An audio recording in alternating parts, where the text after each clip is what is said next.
Today we're going to be talking about an investigation that Animal Recovery Mission took part in Fellsmere, Florida, Indian River County, to be precise. It is titled Operation Black Cloud, which is the 156th illegal slaughterhouse or custom-exempt slaughter farm that we've investigated in the state of Florida over the past 9 years. Custom-exempt slaughterhouses and illegal slaughterhouses are really almost one and the same. I can get into that a bit later if you'd like explanation. Not something that the normal person is aware of being custom-exempt, but the farms are littered all over the United States, especially in the state of Florida. The Animal Recovery Mission received a tip in the early summer of 2018 on illegal activity, possibly animal cruelty activity on Black Cloud, which is a farm, again, in Fellsmere, Florida. After doing a bit of surveillance on the property and seeing the customer base that the farm had, we started going in undercover, seeking information on basically how they were handling animals, how they were killing animals, if they were killing animals at all for human consumption. Upon our first visit, unfortunately, yes, the torture that was happening at Black Cloud was undeniable, extremely apparent. The animals were being butchered alive, they were being stabbed to death, they were being dragged inhumanely to slaughter areas. The operators were letting dogs attack the animals prior to being killed, and while they were being killed in the middle of that process, just creating such a fear in that defenseless animal, completely and utterly unnecessary. The owner, Billy Latherow, who had been in business at that location for close to 50 years. Close to 50 years, animals have been brutally butchered alive and inhumanely treated at Black Cloud without anyone going in, entering the operation, and seeing the brutalities happening behind the gates. Law enforcement admitted to us from the Indian River Sheriff's Office that they knew the people that worked at the slaughterhouse, that they had relations with them, and they've known them for quite some time. Our investigation ended New Year's Eve of 2018 when operatives went into the farm and collected, again, more and more evidence of basically goats being butchered alive for human consumption. I want to be very clear with this, that animals were not butchered for ritualistic practices on that farm, okay? They were only sold for human consumption. That is it. Animals were sold later on, that we found out, for ritualistic practices, for people that wanted to have ceremonies for whatever god that they were looking at on their private properties themselves. The animals that were being sold without anywhere from cows, goats, puppies, dogs, domestic animals were being sold for ritualistic sacrifice, as well as many different birds, roosters, chickens, ducks. When we entered the case, we asked for basically a meeting with the Sheriff's Office of the Indian River County Sheriff's Office, sat with the Agriculture Patrol Unit in that department, and right away there were red flags in the case. After we did show them the video, the Sheriff's Office didn't know what was a crime and what wasn't a crime. This is the Agriculture Patrol Unit, put in place and paid in that county to protect farm animals. They thought that even though there were multiple felonies, multiple animals killed by multiple individuals on multiple dates, that was only one felony charge. The State Attorney's Office of Indian River County agreed with that statement. It shocked us in that meeting. We were trying to educate them, since we've done so many of these cases throughout the state, and know state law so very well, but they didn't want to hear it from a small nonprofit organization coming into their community, possibly, and investigating crimes, some of the worst animal cruelty crimes taking place in the country. These are vile, nasty crimes, very ghastly crimes that are happening here. that the sheriff's office seemed to not want to look at, okay? Sure. Just put this up here. Sorry about that. Promising the sheriff's office that they could have their time to do a proper investigation, we sat back for some time. Now, we sat with the Indian River Sheriff's Office in February, okay? It is now May. Just a few days ago, we just got an email from the Indian River Sheriff's Office basically denying our case. And they were speaking also for the state attorney's office, for both of them. Now, getting to that email, which all of you have a copy of, they're basically stating that there was no crime committed at all, basically a few misdemeanors. And yes, there were misdemeanors in our video. Animal Recovery Mission investigators did video misdemeanors, but the felonies surpassed and outshined, of course, the misdemeanor crimes. We're talking about animals that were being skinned alive for minutes and minutes. One of the animals was almost skinned completely and still showed signs of life. Now, the Humane Slaughter Act of the United States, no person shall shackle, hoist, with intent to kill any animal prior to being rendered insensible to pain, which means these animals can have no feeling whatsoever. It's like you or I going into surgery and being cut open by a surgeon. You can't feel a thing.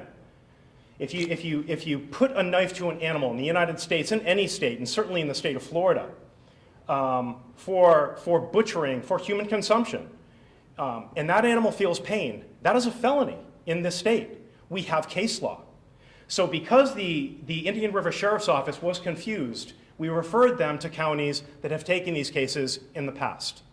One of them was the Palm Beach Sheriff's Office, who just months ago, we brought the same exact footage, investigated in the very same manner, to the sheriff here, which very, very quickly, that property was raided by strike forces, arrests were made, animals were rescued, and that property shut down for life, forever.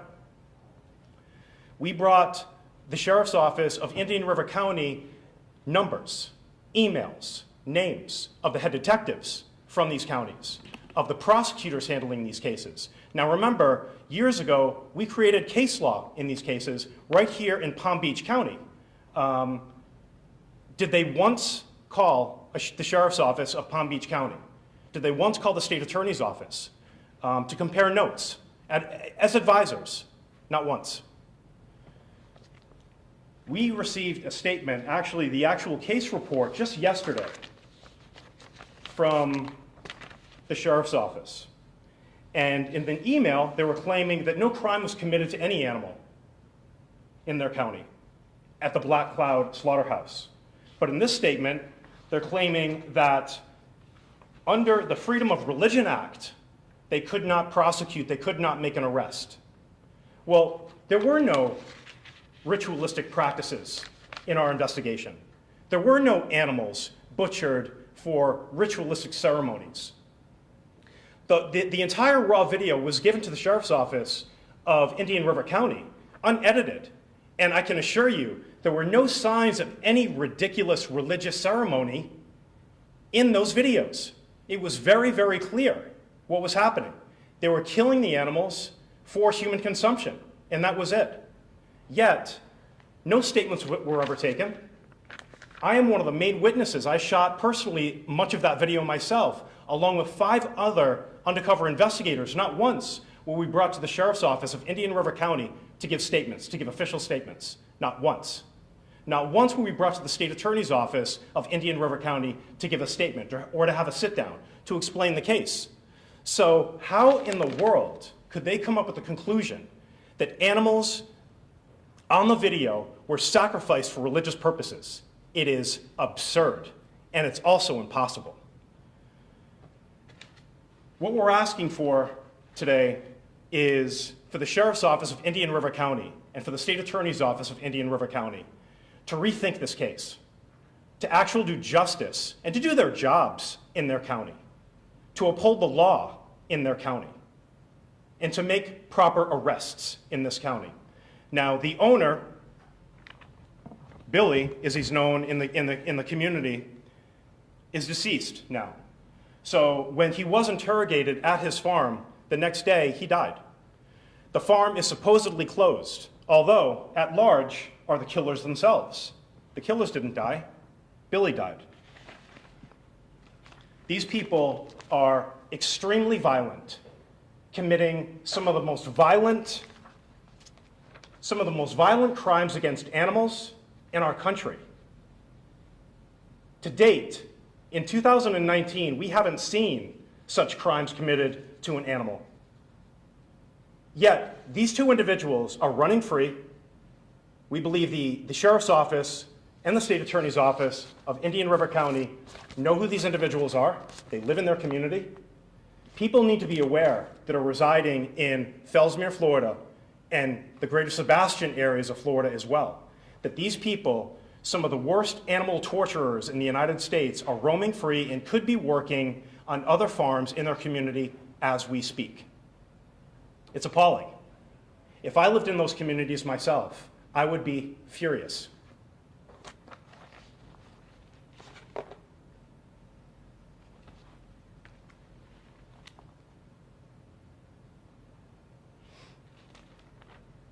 So right now, the animals of this property that could have and should have been rescued were butchered alive. They could possibly be butchering alive on this property as we speak. There is actually a new sign up. Have new owners taken the place of Billy? We're not certain. But again, we are asking for the Sheriff's Office and the State Attorney's Office to rethink their case.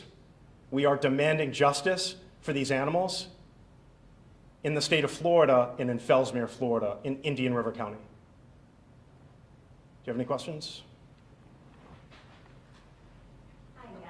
Can you explain a little bit? You said you took some of this video. Will you kind of tell us how you guys got in there with the cameras and what you saw exactly? We did. We went into the farm basically as customers. So the farm,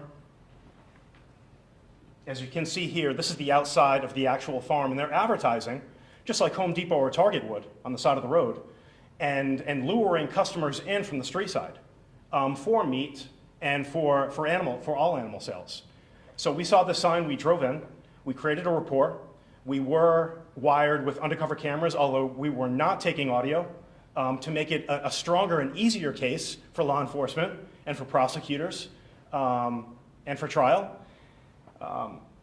We purchased animals alive and took them with us for ritualistic practice to show the community and the state that they were selling animals for ritualistic practice, okay?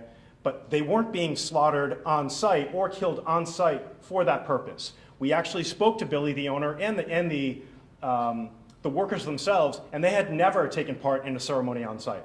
They didn't know the first thing about how to go about it. So what we did is, being undercover investigators, and the dirty part of our job is that we have to purchase animals for human consumption. It's the dark part of the process. We have to collect that evidence for law enforcement and for prosecutors.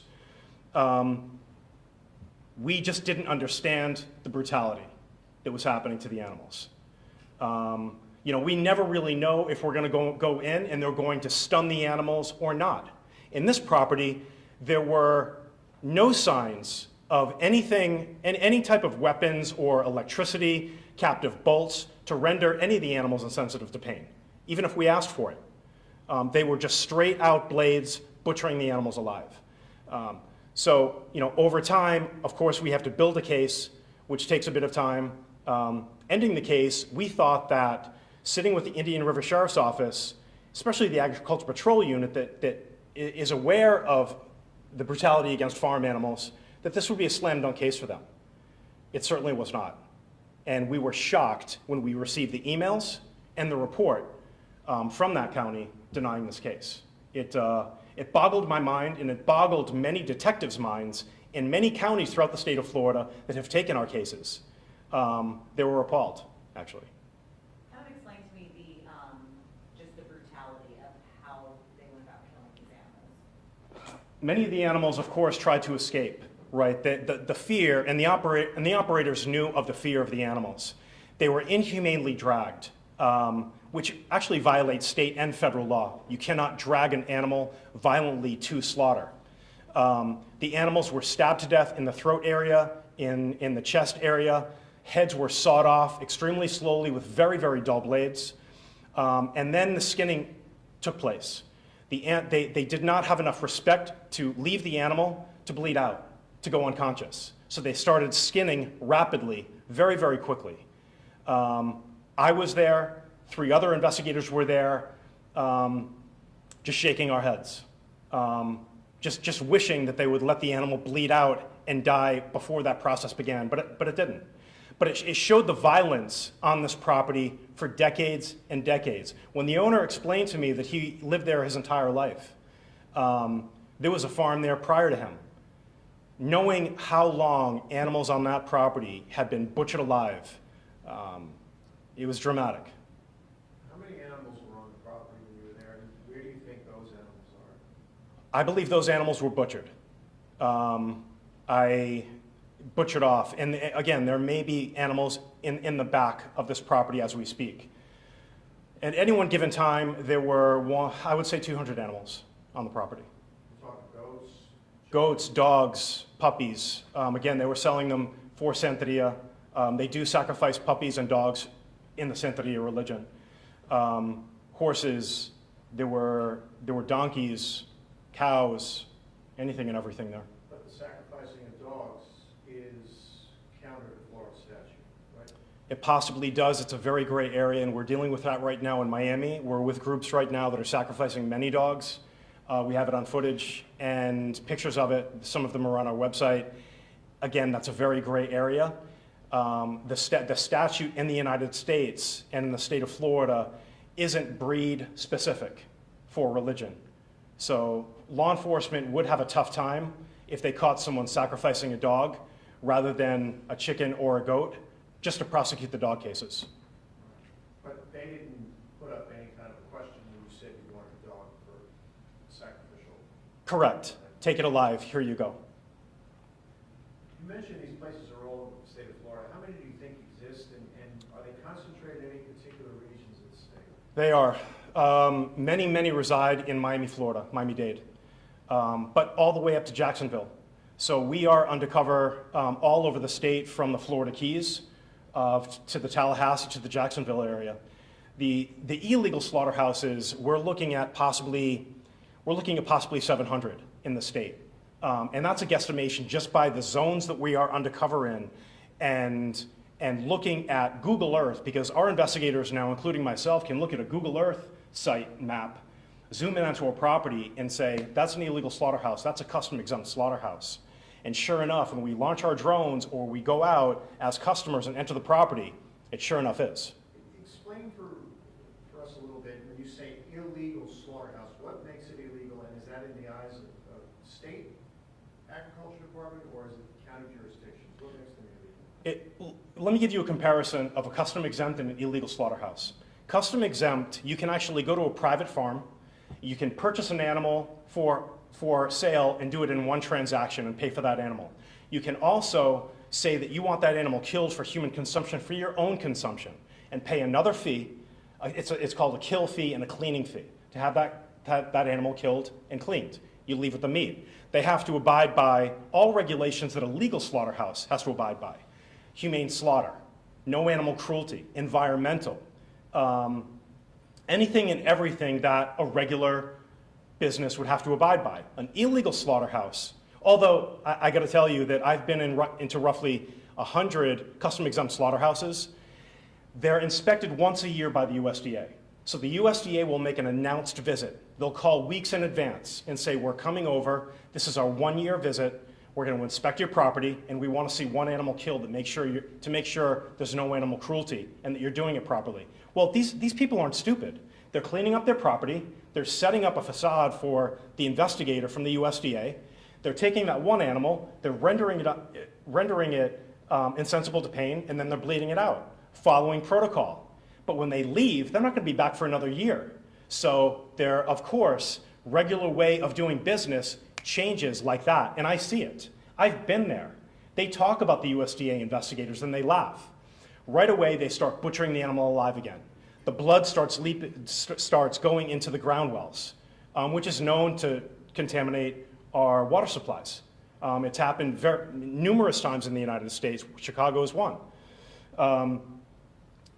The illegal slaughterhouses, obviously, they don't have business licenses. They don't have proper insurances. No one is inspecting them. Basically, they can do anything and everything that they would like. But you got to understand that once that USDA investigator leaves that custom-exempt slaughterhouse, it really does almost turn into an illegal slaughter atmosphere. It really does. When we go in to both types of farms with both titles, there's no difference, unfortunately. Why would they be, I guess, doing this business like that? What's the benefit to them to not follow protocol? Well, many do not go out and buy a captive bolt system, which many legal slaughterhouses have. They don't want to shoot the animal because that bullet costs money. That bullet also makes sound that their neighbors are going to hear. It's just much easier and quicker for these people, if they don't care about the brutality of the animal, to go up with a straight blade. We've seen people go up with axes, with machetes, boiling animals alive, taking alive pigs and putting them and drowning them in boiling water. It's just the process that these farms adhere to, and they've been doing it for decades. They know what's legal and what's not, but they don't want to change their ways.